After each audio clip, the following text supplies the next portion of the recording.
ప్రేమైన బిడ్డలారా, నీ ఇంట, నీ సమీపంలో, నీ సమాజంలో, నీ దగ్గర వేదనతో, బాధతో, దుఃఖంతో ఆక్రోశించే వాళ్ళు ఉండొచ్చు. వాళ్ళు నోళ్ళు మూపిస్తున్నావా?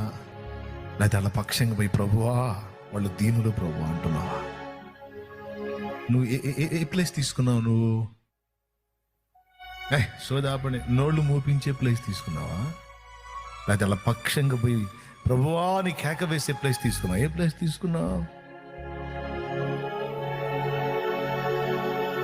దీనుని చూసినప్పుడు నీ గుండె కదులుతుందా? నశించిపోతున్న ఆత్మలను చూస్తున్నప్పుడు నీ ఆర్తధ్వని ఆకాశాన్ని అంటుతుందా? అయ్యో ప్రభువా, ఆత్మలను ఆయన అంధకారంలో ఉన్నారు, గుడ్డివారై ఉన్నారు ప్రభువా, వారి గతి ఏమిటి అని నీ కళ్ళు కన్నీళ్లు కారుతున్నాయా? నీ కళ్ళు చెమరుస్తున్నాయా? నువ్వు ఏ ప్లేస్ తీసుకున్నావు? ప్రజల పక్షంగా, దీనుల పక్షంగా గద్దించి వాళ్ళకు వచ్చే ఆ కృపను పోగొట్టే ప్లేస్ తీసుకున్నావా? లేకపోతే వాళ్ళ కోసం పరిగెత్తే నిలయసే ప్లేస్ తీసుకున్నావా?